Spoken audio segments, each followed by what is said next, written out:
Good morning. This is Seed Talk 2020. This session is entitled Crop Insurance, Exploring Options for Pedigreed Seed Growers.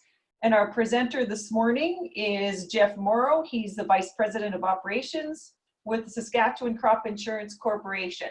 So you can take control now of the screen, Jeff.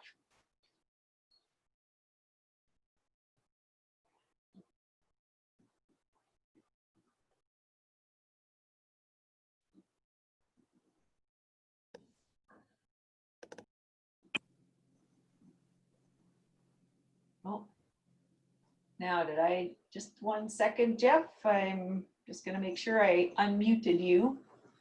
Or did you unmute yourself?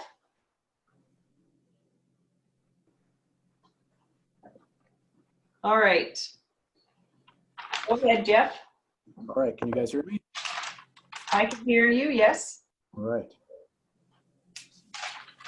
Thank you guys for having me. I'm just trying to slideshow bigger there. Screen looks okay? Yes. Okay. Well, thanks guys for having me. And just, I have Ray Greneveld with me here as well. He's one of our senior managers in the Agri-Stability program. I'm going to touch on Agri-Stability as well, and just wanted to have him here to help me with any questions that you guys may have. So I'm going to touch on 3 of the 4 programs we deliver. Primary focus will be on the crop insurance program, but I wanted to touch on wildlife damage program, as that's going to be important here for any producers that have unharvested acres and had wildlife damaging their crop, and also spend a little bit of time on Agri-Stability, another risk management program that we deliver that's available to pedigreed seed growers as well. So first section will be on the crop insurance program, and this slide is just to show that we do work with industry, and we're happy to work with industry to understand where maybe there are opportunities to make the crop insurance program more relevant for the risks that they're facing. So we welcome these opportunities to talk to whatever producer associations, just to get that feedback and see what we can do to make the program more relevant. I'm going to start out with just some statistics on the crop insurance program for 2019. So in 2019, we had about 19,000 customers. We insured about 31 million acres. So typically, we're in between 75 and 78% of what gets seeded in the province is covered by some crop insurance. That generated $578 million in premium. Of that, 40% of it is paid by producers, 6% by the federal government, and 24% by the provincial government. And that represented $6.6 billion in total coverage or total liability. And also on the slide there, just for reference, I have the share of that total for the pedigreed, and for the premium, it's 2.8 million. And for liability, it's just shy of $37 million, just to put into perspective. So I'm going to focus on the pedigreed seed option and how it works for the crop insurance program. To be eligible, have to be a member of the CSGA. And really what we're trying to do with the pedigreed seed option is to acknowledge the higher value that certified or pedigreed seed has, and to pay extra quality compensation if you lose germination or if germination falls below certified seed standards due to one of our uninsured perils. The way the pedigree program works is it is a separate program. So we calculate a separate yield for all pedigree crops from your commercial crops. Any claims, rates, all that stuff is calculated separately. So it allows producers that have commercial and pedigreed acres to split the risk on their farm into those 2 categories.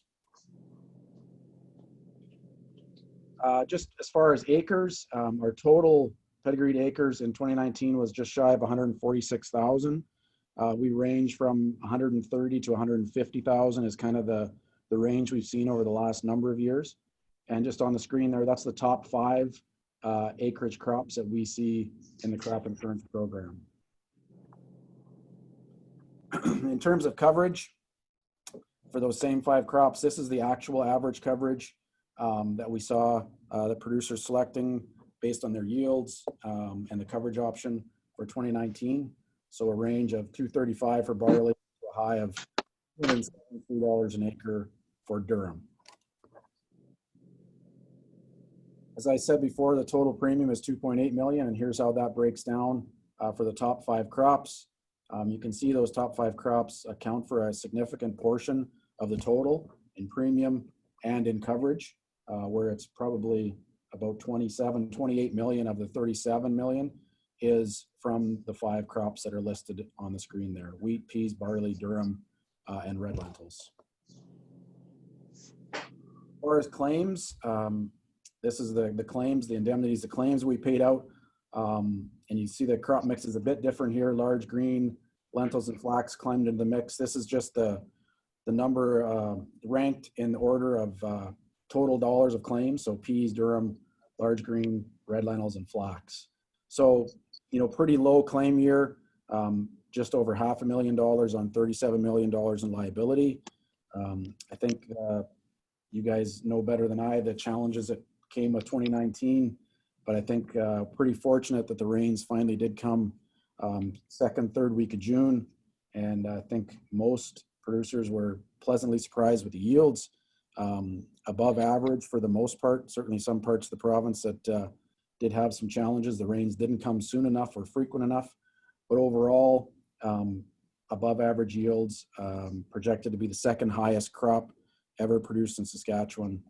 So pretty impressive given the start that everyone had to the growing season last year.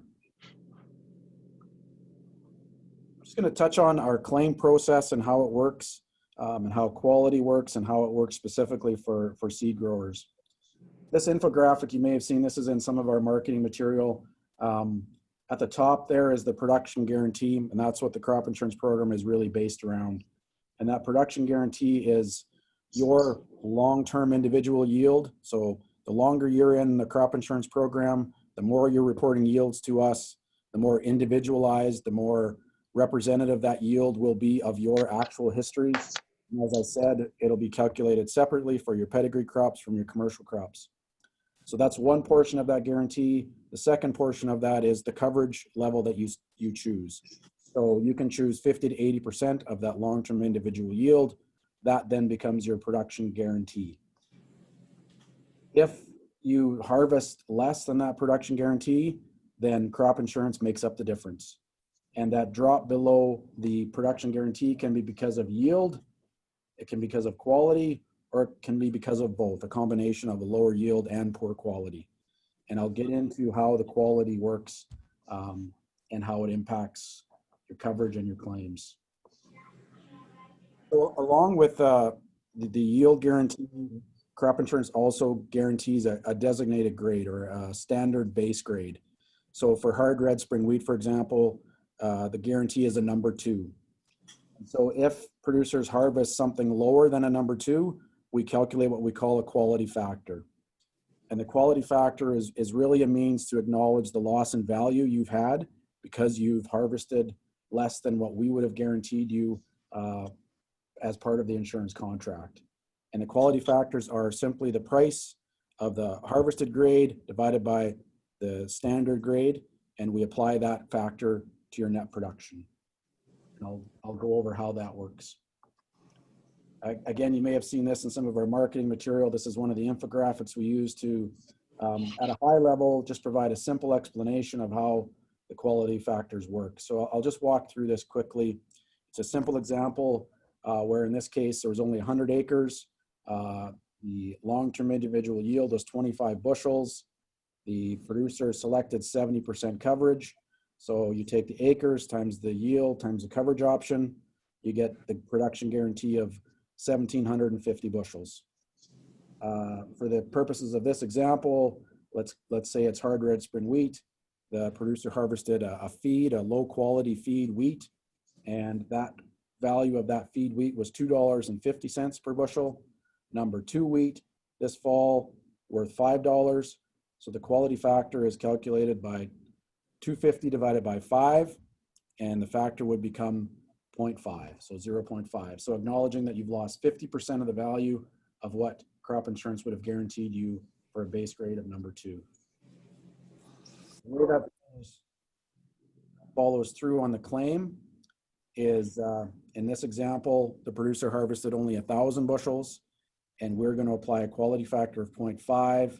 So crop insurance would only count 500 bushels against your claim. So we go back to the, to the production guarantee of 1,750 bushels. We're only counting 500. So you're 1,250 bushels times insured price of 550. You get a payment of $6,875. That's a simple example of how the quality factor works, and how it impacts central claims.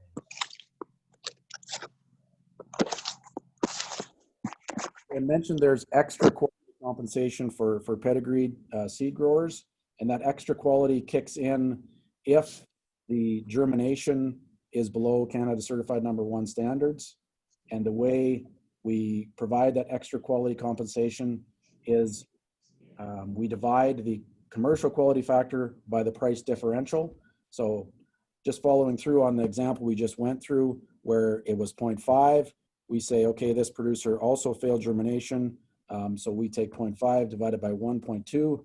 So the producer would get 0.42 quality factor, not 0.5. So you get extra quality compensation. That lower quality factor is applied to your net production to calculate the claim. And I'll get into how we got the price differential in a little bit later on in the slides. So the 2019 season, as we talked about, had its share of challenges, and one of the challenges was that the weather wasn't great during harvest. Lots of rain, snow mix every few days, lots of tough and damp grain, and a lot of acres just weren't able to be harvested. So when that occurs for insured producers, they're eligible for what we call an extension of insurance. And it really is, we just extend the insurance coverage that's available until the spring of 2020, until essentially such time you're able to put those acres into the bin, combine them, or do something else with them if they're not worth combining, or if you can't get to them. We finalize those claims in the spring when you're able to do something with the acres that weren't able to be harvested last fall. So it was a pretty significant amount of acres that didn't get harvested. Reported to SCIC, there was 1.3 million acres, and of that, 34,000 of them were pedigree acres.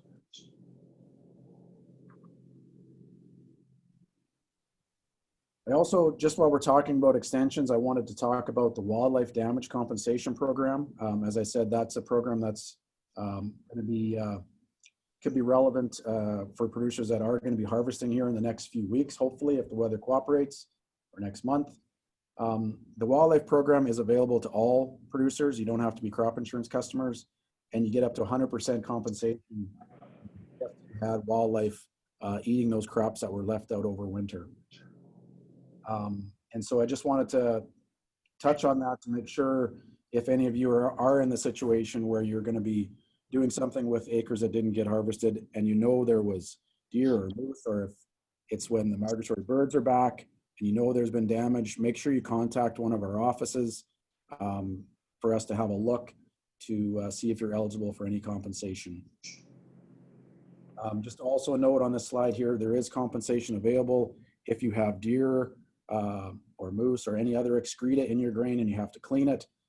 Again, contact us before you do that because there is compensation that's available for cleaning the excreta out of the contaminated grain. Wanted to touch on we're right in the midst of our sales season for crop insurance, deadline of March the 31st. And so I just wanted to highlight some of the changes that we did make for 2020. Soybean coverage, we've had soybean coverage since 2010, but it wasn't province-wide. We started in a small area in the southeast part of the province. We expanded a few years ago to about half the province, and producers were growing soybeans successfully all over the province. And we were able to gather enough data from those producers to expand the coverage. And so now it's province-wide. The other piece that we added this year was because we have almost 10 years of growing history with it, we're also going to move soybeans to that individual coverage system. previously was on an area-based yield, but now for soybean growers that have yields, we will be individualizing that coverage, so hopefully making that more relevant to them as well. Another change we made was for returning customers, so producers that have left the program, left crop insurance, we're now allowing them to come back for up to 7 years when they left and still maintain that discount or surcharge, depending on the state of when they left the program. The change here is that used to be a 3-year time horizon. We're now extending that out to 7 years for producers for the crop insurance program. We did a comprehensive review of the organic program. We have a specific organic crop insurance program as well. We restarted that program where it's now based almost exclusively on organic data. Previously, we didn't have enough to do that, so there was proxies off of commercial crops for yields and premiums and such. Now we're able to base that program more exclusively on organic. We started yields and rates based on that information.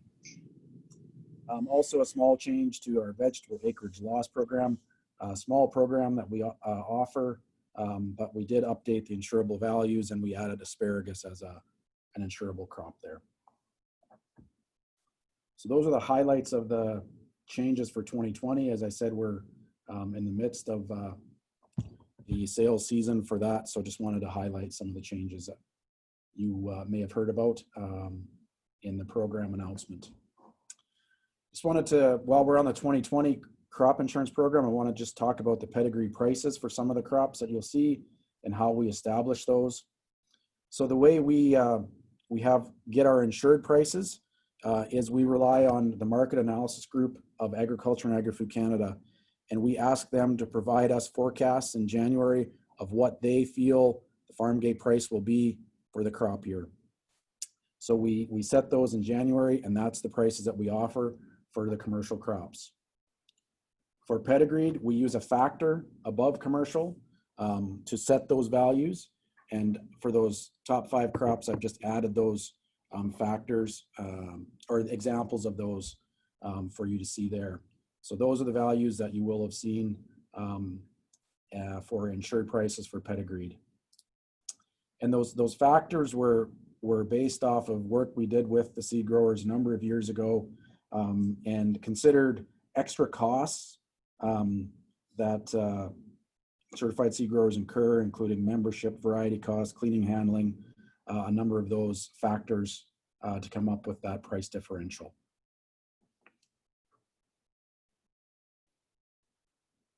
So I'll move into the agri-stability program quickly, and then we'll open it up to any questions you guys may have. So for agri-stability, we acknowledge the program has changed over the last number of years. The coverage offered has been reduced in terms of the trigger, where the program used to cover 85% of a historical reference margin, now 70. But the way we promote the agri-stability program is it's still a meaningful disaster level whole farm program, and it's quite affordable with the fees that we charge, where it's $315 for every $100,000 of reference margin. So very cheap, affordable disaster level protection, and it is personalized to each farm. So we know it takes some work to build that financial profile, but that financial profile is personalized to each farm, making it hopefully more meaningful and relevant coverage. This is one of the ways we measure, how many producers or what's the participation in the agri-stability program. So what this slide shows on the right-hand side is the total Saskatchewan farm cash receipts from the years 2013 to 17. And you can see that's trended up a bit, where it was 12 billion in 13, and it's up over 14 billion in 2017. The bars on the left-hand side are the agri-stability farm cash receipts. So that's the farm cash receipts that are represented or covered under the agri-stability program. And you can see that's hovering around $7 billion. So this is one of the metrics we look at in terms of the participation in agri-stability, where we're sitting around 50% of the total farm cash receipts are covered under the agri-stability program. And one of the things that we often hear as the delivering or administrators of the program is that it doesn't pay, or producers don't get paid from it. And this slide is just to show some of our stats for the last 5 years. In 2018, we're nearly done processing, and we're over $100 million paid out in 18. We were over $100 million in 14. When you add up those 5 years, it's going to be around $300 million in agri-stability benefits paid out in the last 5 years. So it does respond when producers have significant margin declines. I think since SCIC took on delivery of this program back in 2010, we're over $1 billion in benefits that have been paid out. So slide just to show that it does pay out. It doesn't pay out to all producers every year. It's not designed to do that. But when significant margin declines occur, that's when the program does respond. Just thought I'd give a little bit of information specific to the pedigreed seed growers. They are well represented in the agri-stability program. Just looking back over our statistics over the last 3 years, over 300 producers were enrolled in each of those years. So the way we measure that is they've reported income from pedigreed seed sales. Those producers had an average reference margin of just shy of 600 grand. And we did make payments to that sector over the last 3 years. Payments to the pedigreed sector totaled over $7 million. So just wanted to give some pedigree specific statistics to the agri-stability program. Just wanted to talk a little bit about the 2019 program and some changes that we did see. One of them was that the enrollment deadline was extended from April 30th to July 2nd. And really that was a decision made because of the uncertainty with market access and trade issues that were happening.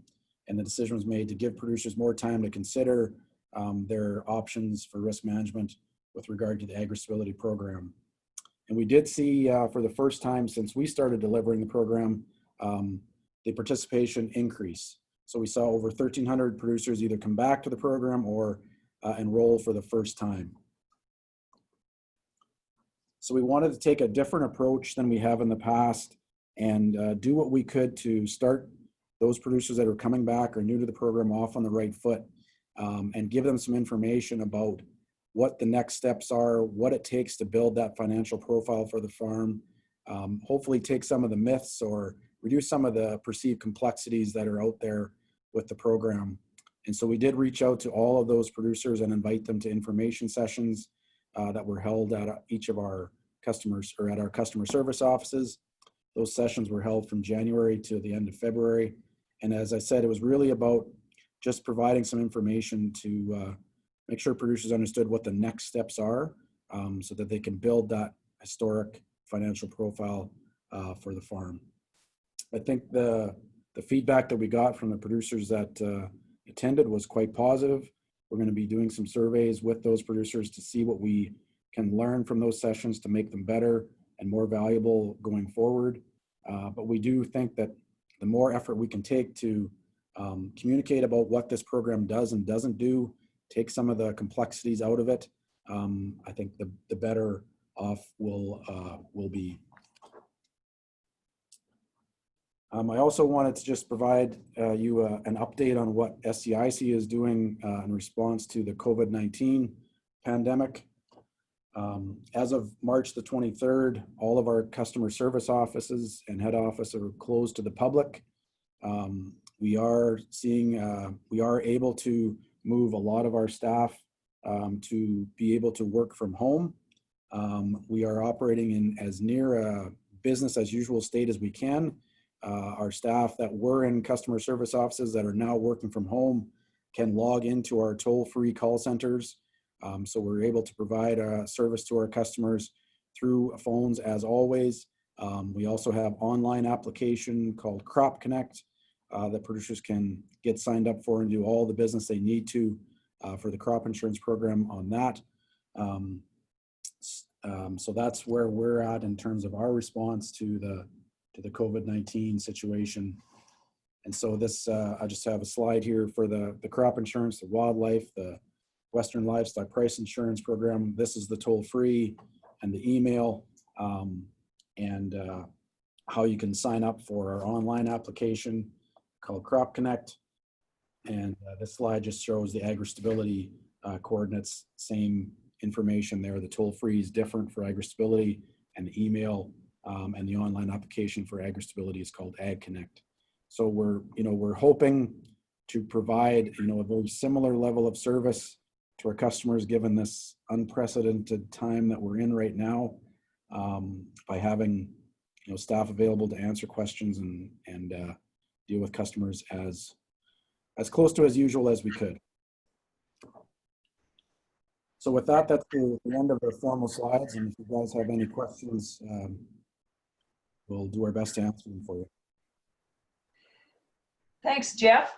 The first question is, if I have a pedigreed crop and have a wildlife claim, do I get paid for pedigreed rate or commercial rate? If it's a pedigreed crop, you get paid the pedigreed price. Yes. Okay, the second question is, if your seed loses germination in storage and must be sold commercially, will crop insurance cover the difference in price? So the crop insurance program can only cover losses that occur in the field. So it would have to be tied back to an insurable cause of loss that happened in the field for us to be able to cover that. So I'm not sure if we'd be able to make that link, if it happened that the germ was good in December, but in April it's poor. I think we'd have a tough time covering that under the crop insurance program as it stands right now. I guess I would just like to mention, if that situation were to occur, obviously there's going to be a loss of value of your inventory.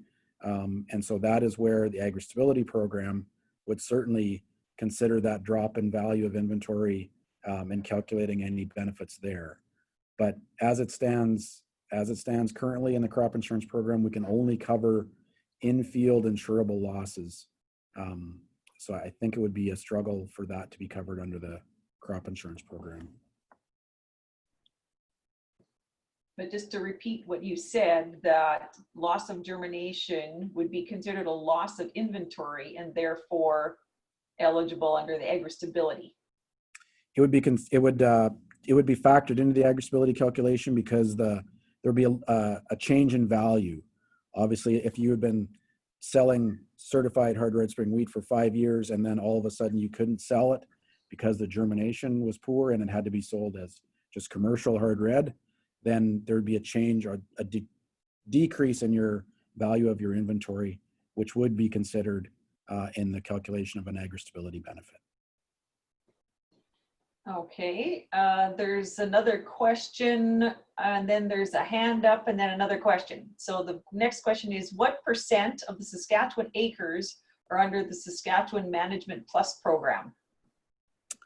That's a good question. I don't have those stats right in front of me, but I believe it's around, we collect varietal information from between 9 and 10 million acres out of the 30 that we were. So 10 million out of, I'm not sure what its total seeded is, probably 36. So I'm going to say around 30, close to 30%. And all of that information is available on our website. There's a SAS Management Plus link where you can see the different results that we get.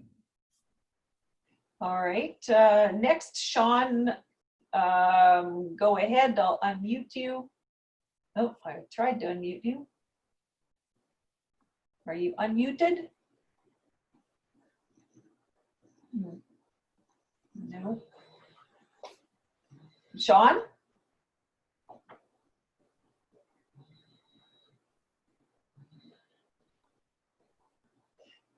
Okay, oh, here he is. All right, Sean? Hi, Jeff. Can you hear me now?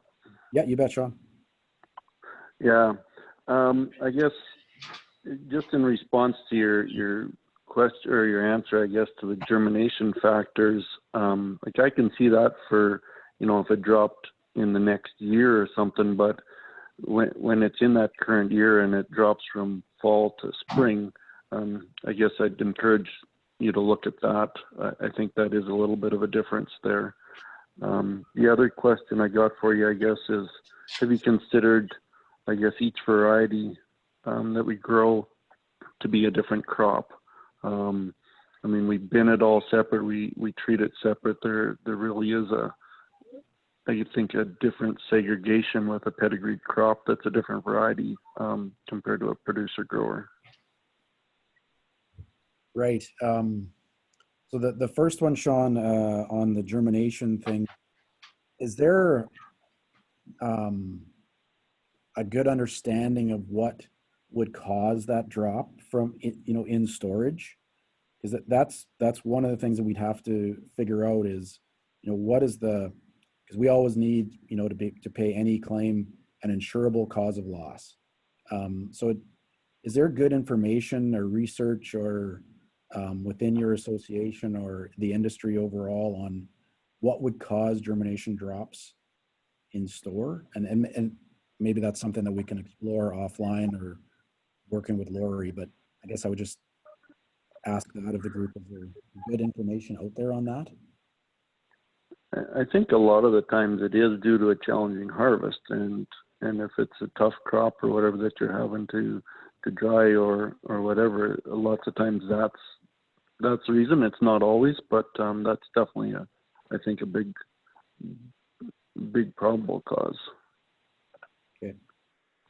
Seed labs maybe have a better handle on what they're seeing, but yeah. Okay. And on the varietal question, currently we do look at, say you have hard red spring wheat, if you have a number of varieties that are under the pedigreed seed option, we do, under our current rules, have to look at all of those together. If we change from that structure, and we can, but if we change from that structure, the federal government doesn't provide as much cost sharing under those kinds of schemes. And so then there would be more, it would cost more from a producer perspective. But if that's something that is, a theme or a trend that the seed growers feel is worth investigating, then that is something that we could look at. We'd have to, understand the yield differences, the risk differences, all those pieces of each variety to be able to do that. But if that's something that is pretty, I guess, a trend or a theme among seed growers to look at, then that's something that we can investigate and work with you on. Yeah, I guess in the end it would probably come down to cost for sure as to how much extra we're looking at for insurance, right, of that nature. But yeah, I guess we'll leave that I guess to other seed growers, I guess, too, as to whether that's something of interest. But I think there are differences for sure. Yeah. Right. That's it for me. Thanks. Thanks, Sean.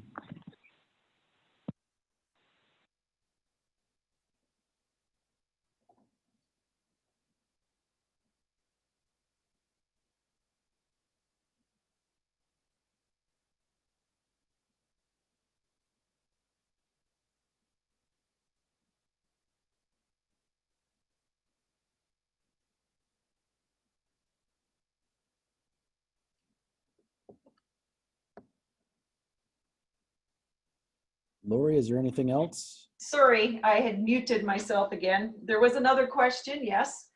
Wildlife like elk damaging a grain bag, is this covered under wildlife damage?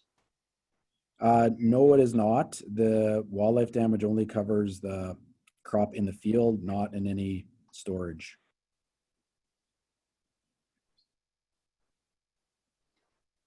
Agri-stability, again, would consider if you lose, a lot of crop to that, or if it spoils or damaged by the elk, that again would be considered in the calculation of the agri-stability benefit. Okay. Are there any other questions for Jeff? I'll just wait a bit since I seem to be too quick sometimes.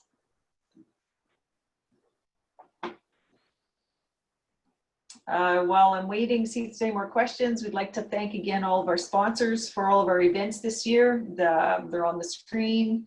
Really appreciate the support they give us so that we can deliver these types of programs to our members.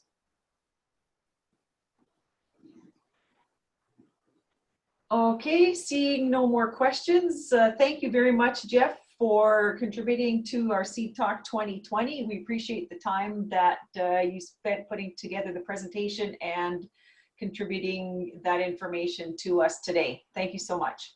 You're very welcome. Thanks for having us.